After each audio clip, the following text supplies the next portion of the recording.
गुरु महाराज के आशीर्वाद से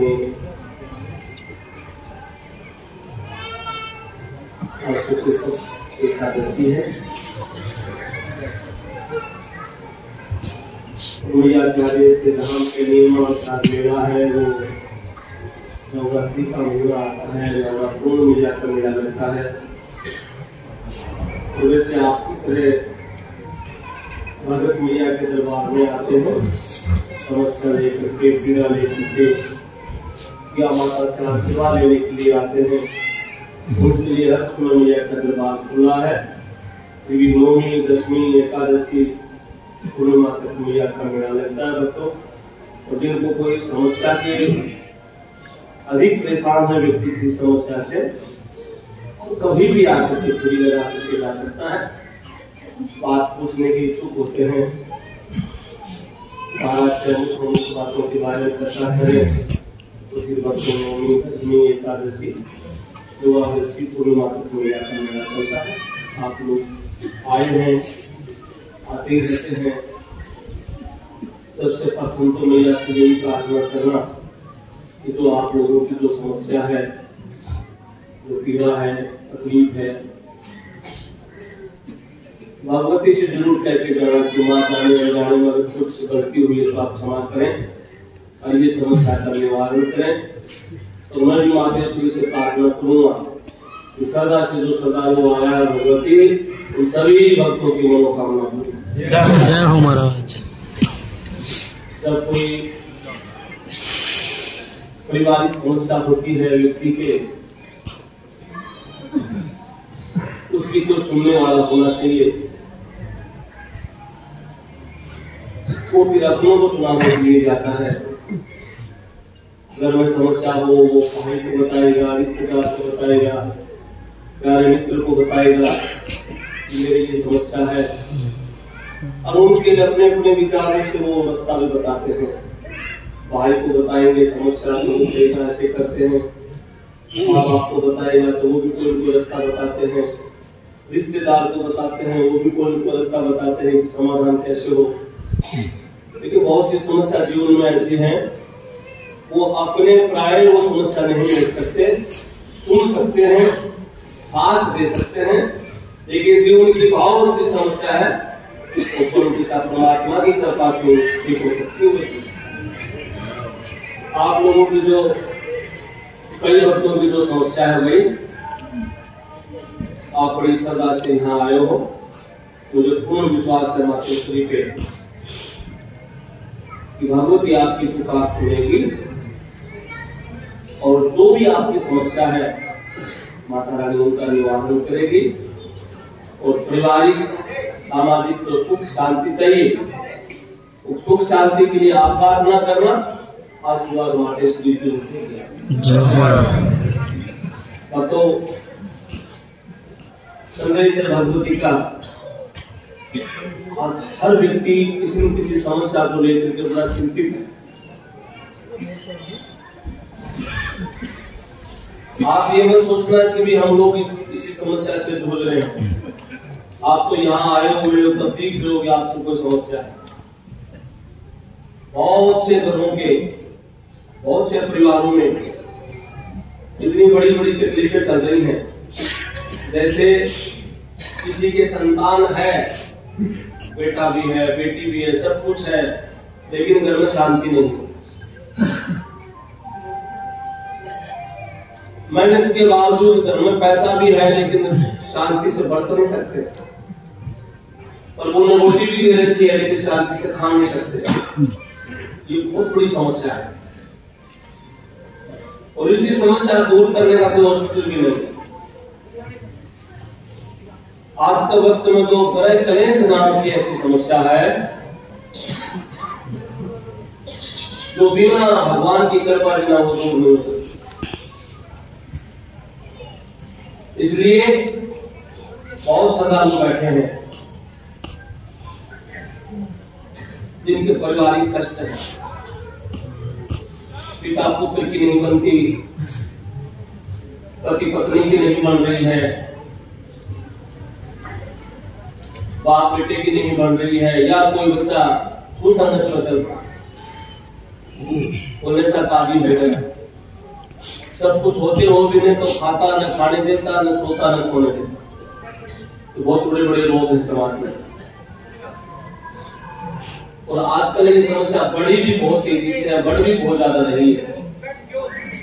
तो माता से सबसे पहले तो प्रार्थना यही करनी है आपको कि भगवती हमारा परिवार, हमारा घर, हमारी संतान, इन सबको सद्बुद्धि दे, सबको शक्ति दे, और सबके भाव को पवित्र करे, ताकि हम सब बैठ करके परिवार के सदस्य अच्छा जीवन जी सके, उसे आशीर्वाद दे। जय महाराज। बातों छोटे छोटे बच्चे ऐसे बैठे हैं जो माँ बाप आज पहले उनसे चिंतित हुए। कल एक भगत मिला था, मात्र 11 साल का बच्चा है, और माँ बाप सोने के बाद में घर का सामान पूरा उठा के लेके भाग गया, और वो नशे में कहीं जाकर के नशा करने लगा। देखिए 18 साल का बच्चा तो वैसे नाबालिग मानते हैं लोग सब, 11 साल का बच्चा ही धन चोरी करने लग जाए, इकलौता बेटा, और उस माँ बाप की धन संपत्ति को तो सब बेकार हो, वो बीमार हो तो उसको हॉस्पिटल में ले जाए, उनको कोई तकलीफ कुछ दर्द हो तो कहीं इलाज ही करवा ले। अब जो कुसंगत पड़ गई तो इसकी इलाज और डॉक्टर कहाँ मिलेंगे?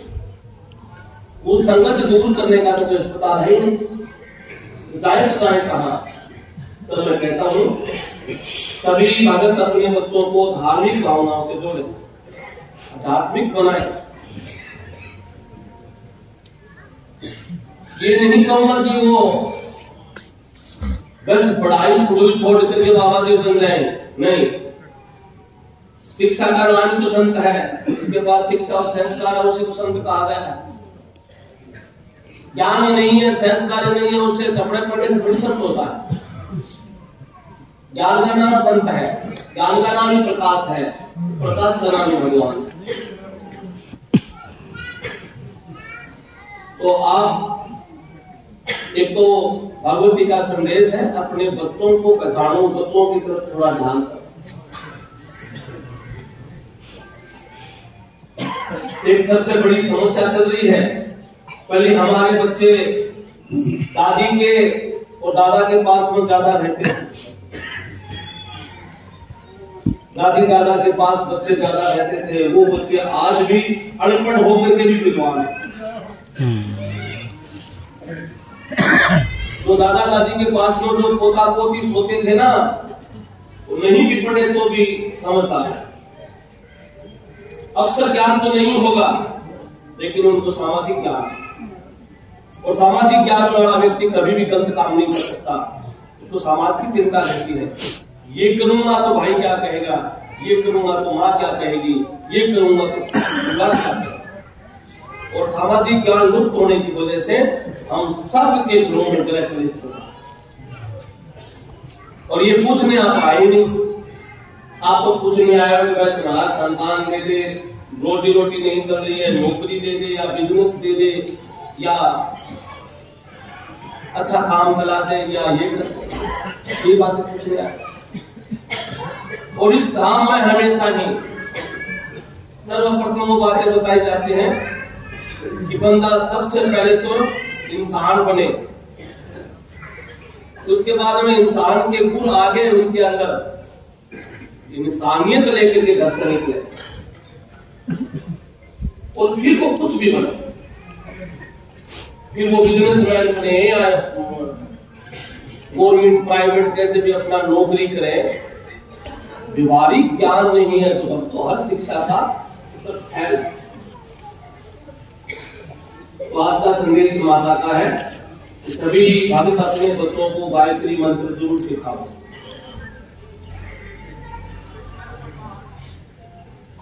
आज ये विदेशी स्कूलें जितनी भी बनी है ना, ईसाइयों की स्कूलें बनी हैं, उन ईसाइयों की स्कूल के अंदर, ईसाइयों की कॉलेज के अंदर सबसे पहले वो ईसा मसीह पे सिखाते हैं। सबसे पहले जैसे अभी क्रिसमस डे आता आपका इनका ईसाइयों का, हम सब धर्मों का सम्मान करते हैं, ऐसा हमारे शास्त्रों में भी कहा गया है, हमारे संत भी कहते आए हैं। लेकिन ये 25 तारीख वाला जो त्योहार है, सभी अपने बच्चों को स्कूल में भेजेंगे तो जोकर बना के भेजेंगे, लेकिन रामनवमी आती है तब किसी भी बच्चे को राम नहीं बनाते। वो लोग तो अपने धर्म के प्रति इतने जागरूक हैं और हम सोते जा रहे, और हम सोते जाएंगे तो उनके तो संस्कार, दक्षिणी सभ्यता के तो संस्कार यही है कि न तो उनको देवता की जरूरत, न उनको देवी की जरूरत, और बूढ़े हो जाए माँ बाप न तब उनको माँ बाप की जरूरत, और स्वार्थ पूरा हो जाए तो न पत्नी की जरूरत और न पत्नी को पति की जरूरत। ये केवल सनातन धर्म की सत्ता से जुड़े हुए जो समाज है उनको जरूरत है, और उनको जरूरत है तब तो हमको हमारे संतों ने इसी देश को धर्म से जोड़ा है। गंगा भी इस देश में बह रही है, चालू धाम भी यहाँ है, और यहाँ आज भी पड़ोसी है वो भाई से भी प्रिय रहता है। हो सकता है कुछ परिवारों के संस्कार खराब हो गए, वो तो नहीं चलता होगा, लेकिन आज भी गांव की भाड़ बेटियों को लोग अपनी बेटी समझ करके उनको 2 रुपये ब्याह शादी में देते हैं। और ये जब तक ये प्रथा बनी रहेगी ना, तब तक हम सब लोग सुखी रहेंगे। तो भगवती के संदेश के अनुसार सभी भक्त आज तो माता से यही कह के जाए आप, तो एकादशी भी है, मणमास भी चल रहा है, धर्म का दिन भी है, आज तो यही कह के जाएंगे भगवती माँ भवानी आप तो हमें ऐसी शक्ति दे ताकि हमें पारिवारिक सुख मिले, सामाजिक सुख मिले, और हम सब परिवार के सदस्य, भाई, काका, ताऊ, बेटा, पोता, पत्नी, सब घर में जब मिले, जब बैठे तो एक दूसरे सुख दुख की बातें करें, हमारा प्रेम और प्यार समाज में बना रहे। अगर तो प्रेम और प्यार समाज में बना रहेगा तो आधी से ज्यादा समस्या तो आपके वैसे दूर हो। ये जुआन जो बहुत हो रही है ना आत्महत्या वाली, ये अलग अलग बैठने से हो। हम बच्चों को मोबाइल दे रहे हैं, ठीक है, इंटरनेट का जमाना है, बच्चे पढ़ रहे हैं मोबाइल में, अच्छी बात है, लेकिन आपको पता होना चाहिए कि हमारा बेटा और बेटी कौन सी दिशा में चल रहे हैं, क्योंकि वो गृहस्थी जीवन उनको लगा नहीं, उनको जितना संस्कार शिक्षा दी जाए वही कम है। आज बहुत से बच्चे आत्महत्या कर रहे हैं भाई, इस आत्महत्या का जिम्मेवार वो बच्चा नहीं है, आत्महत्या का जिम्मेवार हम सब पारिवारिक लोग हैं। उन बच्चों से जुड़ नहीं रहे, उनसे जुड़ना है। और प्रत्येक घर में बीमारी चल रही है, सब भक्तों को कहता हूं मैं, भगवान की भक्ति का एक माध्यम होता है, उस माध्यम को जोड़ करके रखें, क्योंकि आप जितने बैठे हो इतने लोगों में 100 में से 5 व्यक्ति ऐसे हैं तो कोई भी समस्या नहीं है, फिर वो पूजा करते हैं, कोई दिक्कत नहीं है उनको। उन्होंने अपने जीवन में पूजा का एक आधार बना लिया, और सुख पा रहे हैं तो भी पूजा कर रहे हैं, भगवान को मानते हैं, तकलीफ पा रहे हैं तो भी भगवान को कहते हैं। बाकी विचार में तो ऐसे है, सब सुख मिल जाए तो भगवान याद नहीं आता। कौन होते भगवान, टाइम नहीं निकाल सकते। और फिर हम तुलना करते हैं किसी दूसरे से। आप देखिए मुस्लिम समाज के अंदर उनको दुख दर्द हुआ नहीं हो, लेकिन जो शुक्रवार का दिन होता है वो मेन बाजार के अंदर सारे इकट्ठे बैठेंगे, आप बैठे हो और बैठ के तुम नमाज पढ़ो। क्यों भाई, एकांत नहीं पढ़ सकते हो? लेकिन वो इसलिए कहना चाह रहे हैं कि हम देख पढ़े लिखे भी हैं, विद्वान भी हैं, इंजीनियर भी हैं, हम डॉक्टर भी हैं, लेकिन हम जिस धर्म से जुड़ गए उसके हम पक्के बनते, इसलिए हम पूजा करते हैं। क्या दिक्कत है? वो अपने मालिक को याद करते हैं, कैसे भी करते हो, लेकिन सामूहिक तो बैठ करके कम से कम याद करते हैं। और हम लोग सामूहिक घर में ब्याह शादी में नहीं पढ़ते। भाई की बेटी की शादी होती है तो दूसरा भाई नहीं पढ़ता घर में, और शादी के 3 दिन बाद में सारे भाई एक साथ बैठेंगे तो मेहमान आएगा तब नहीं बैठेंगे। ये कलयुग में पैर फंसा रखे हैं, इसमें कमी है, हमारे पितरों की भक्ति की कमी आ गई आप लोग। जिस घर में पितरों की शक्ति होती है ना, आप ये मत माने कि पितर कौन होते हैं, मर गए वो कौन सा पितर होता है। तो भगवान कहते हैं आत्मा है, आत्मा अमर है, आत्मा नहीं मरती। आवाज कम कर रही है। पितरों की जो शक्ति है वो हम सबको अच्छा चलाती है अगर पितर है तो, और वो पितर प्रेत आत्मा में है तो घर में सबका उतरेगा। बात को महाराज पितर प्रेत का वैसे कैसे पता चलेगा? तो दुष्ट आदमी हो जिनके परिवार को शांति से नहीं रहने देता, और वो व्यक्ति कोई जहर खा के मर जाए, कोई फांसी लेके मर जाए, कोई आत्महत्या करके किसी भी बहाने से, और वो फिर आप उसको देवता बना लोगे, तो पहले दुष्ट था वो, उसके आचरण अच्छे नहीं थे, और उसने जीवन लीला अपने आप समाप्त कर ली। और फिर आपको यदि हमारे पितर इनको माने क्या नहीं माना जाता, उल्ट पुराण में कहा गया है ऐसी आत्मा की तो मोक्ष हो जानी चाहिए ताकि दोबारा जन्म हो।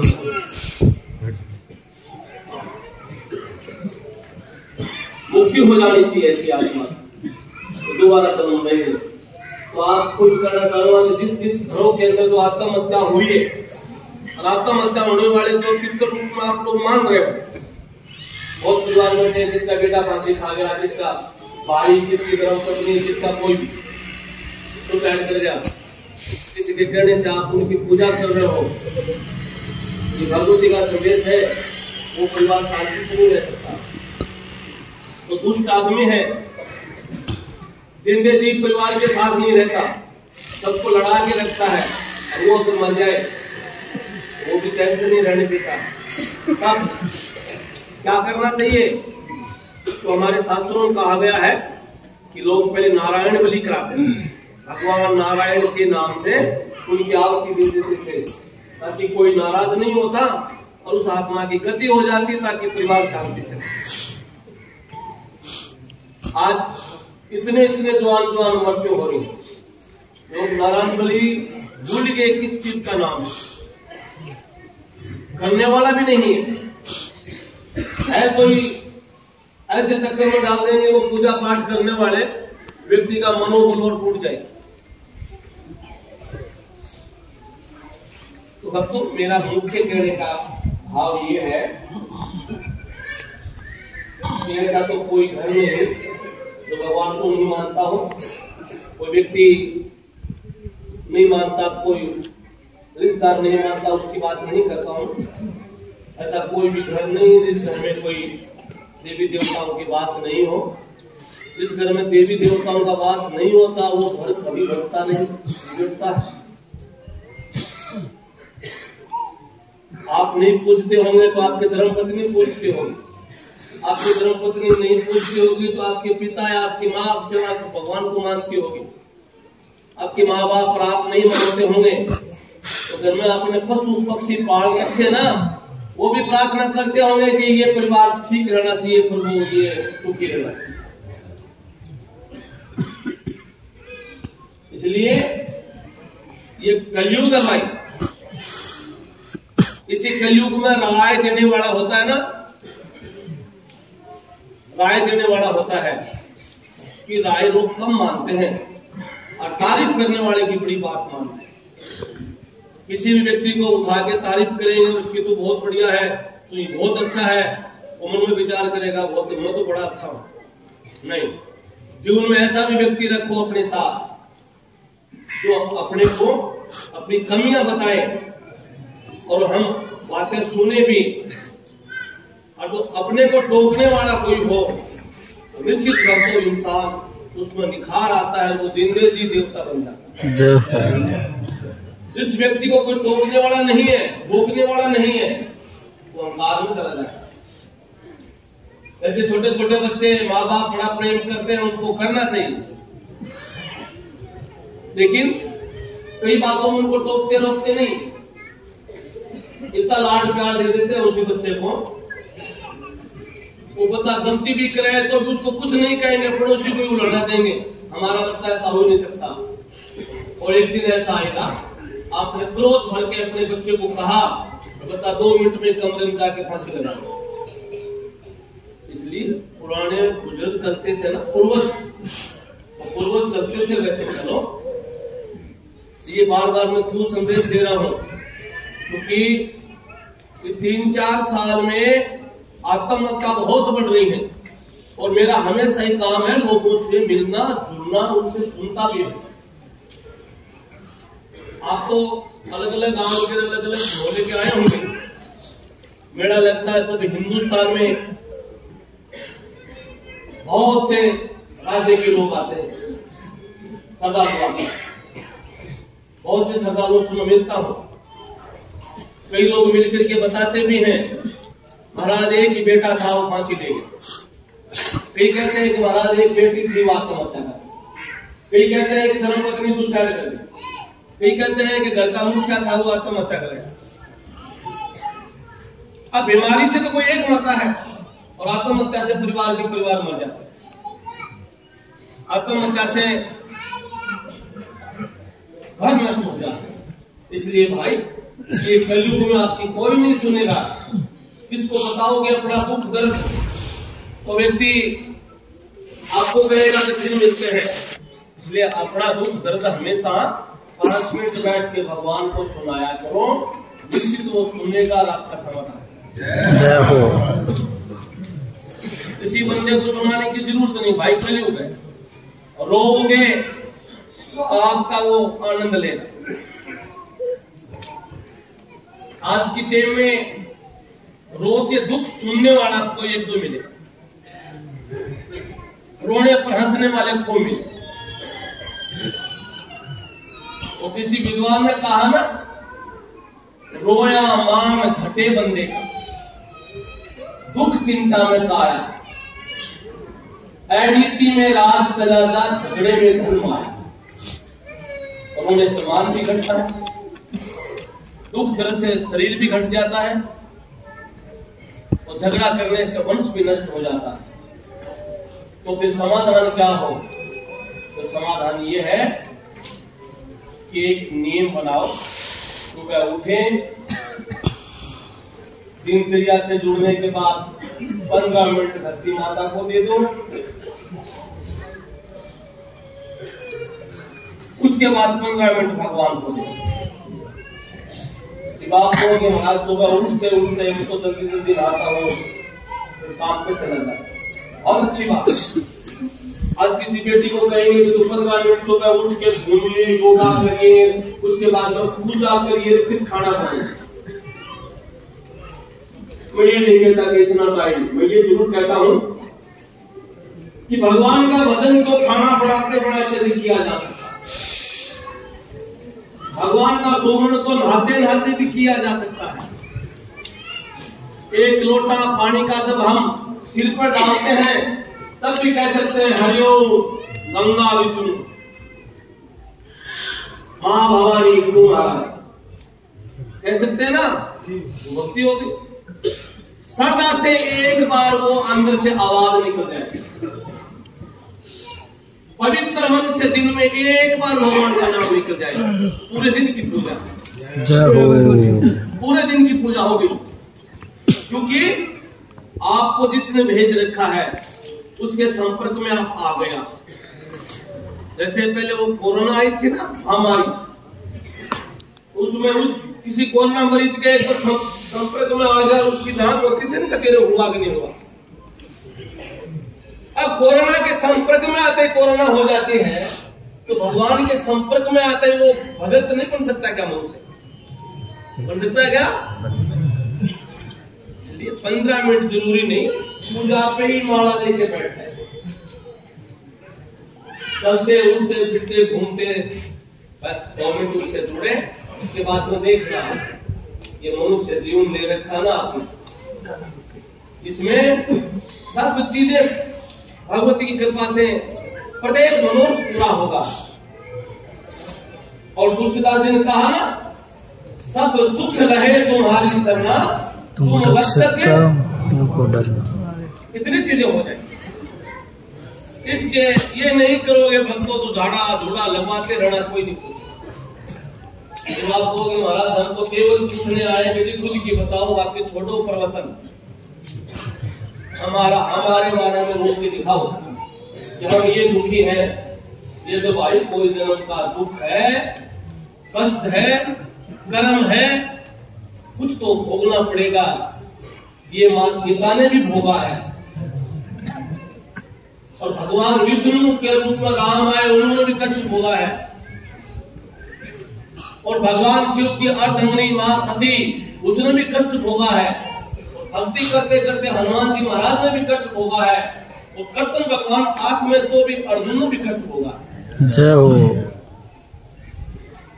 जिसके गरुड़ भी धनुष पे प्रलय हो जाए, उसके आगे गोपनियां लूटे गई और कुछ नहीं कर सकता। अब बहुत से भक्त कहते हैं कि महाराज फिर ऐसा हो तो फिर ऐसा क्या हो गया था, हम कैसे माने कि उनके अर्जुन के पास ऐसा धनुष था। आप तो ये नहीं मानते कि बाप ने पढ़ा था, आप तो ये नहीं कहोगे कि माँ ने हमारे लिए क्या किया। आप नहीं माने तो नहीं माने, इसके पास क्या साधन, लेकिन था। फिर अगर उसके पास वो धनुष था तो फिर वो गोपनी क्यों लूटेगी?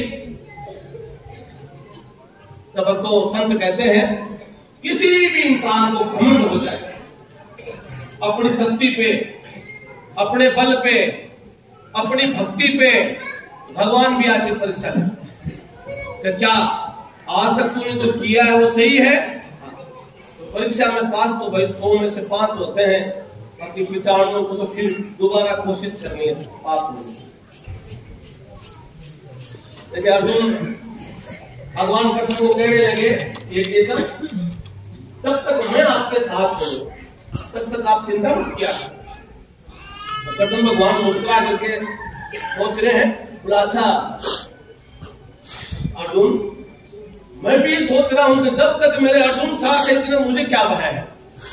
अर्जुन ने विचार किया कि ये कृष्ण भी तेरी कारण घटा हुआ है। जैसे कई लोग कह देते हैं ना, हमारे पास पैसा भी है, सब कुछ है, हमें क्या किसकी जरूरत है, सब चीजें हैं, हमें क्या जरूरत है, भी मकान भी है, नौकरी भी है, बेटा भी हो गया, बेटा भी बिजनेस करता है, परिवार की जरूरत नहीं। लेकिन कई बार भक्तों सब चीजें धरी रह जाते हैं, समाज की जगह समाज काम है। अर्जुन ने कहा कृष्ण को चिंता मत करो, हम है ना। तब एक दिन कृष्ण भगवान ने कहा कि अर्जुन मैं द्वारिका जा गया और इस रास्ते रास्ते डाकू हैं, और जब ये सखियां दही बेचने के लिए जब जाती है ना, तो आप रक्षा करना है तो कोई लूट न ले। अर्जुन ने मुस्कुरा करके कहा, आप कैसी भोली बात करते हो, अब मेरे पास जो धनुष है इसकी टंकार से सृष्टि पर लेकर दो, बताओ कौन होते हैं लूटने वाले। अर्जुन ने हाथ कर दी, कृष्ण की लीला, कृष्ण चले गए। जब सखियों को ढील लूटने लगे, अर्जुन ने पहले तो साधारण तीर चलाए, फिर और दूसरे तीर चलाए, फिर वो गरुड़ भी धनुष उठाया, वो चला नहीं, इतनी लूटपाट हो गई। अब कृष्ण आए, अर्जुन क्या रहा, ये सखियां रो रही हैं कि हमें बचाया नहीं। तो कृष्ण भगवान के आगे अर्जुन ने कहा, केशव मेरे से तो ये धनुष है ना, उस दिन पता नहीं क्या हुआ, तो और नहीं खींचेंगे। तो वो हंस करके बोला, डोर उसके हाथ में वही खींच जाती है, वो डोर छोड़ देता तो कोई नहीं खींचता। तब अर्जुन ने कान पकड़ के क्षमा मांगी। तो मनुष्य की डोर भगवान के हाथ में है भाई। किसी चीज को लेकर क्या विचार करते हो ना, पता नहीं कब रोगी बन जाए व्यक्ति, डॉक्टर की भी जरूरत पड़ती है। पता नहीं कब कर्जदार हो जाए, अपनों की भी जरूरत पड़ती है। और पता नहीं कब दिमाग पे कोई दबाव आ जाए, तो भगवान की भी जरूरत पड़ती है। भगवान की इनकी सबकी जरूरत पड़ती है तो भगवान अपने भक्तों की मदद भी करते हैं और उनकी मनोकामना भी पूरी।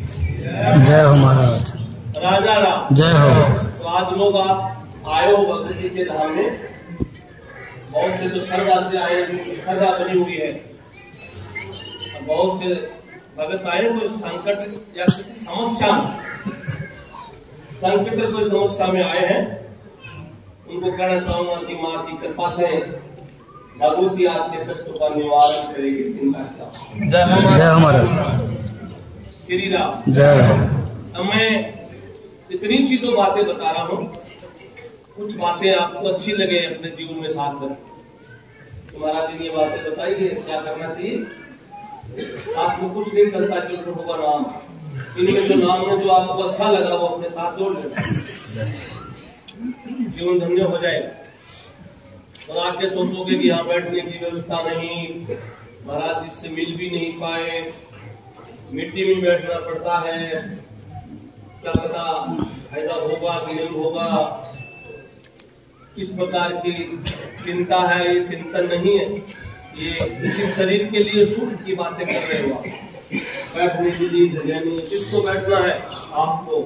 आप कौन है, एक आत्मा, आत्मा तो बैठी हुई है शरीर में, भाई इसको कौन सी बिल्डिंग चाहिए। तो व्यक्ति अपने इसी शरीर को सुख देने के लिए कोई व्यवस्था ढूंढता है, मंदिर में जा तो बहुत अशोभनीय है,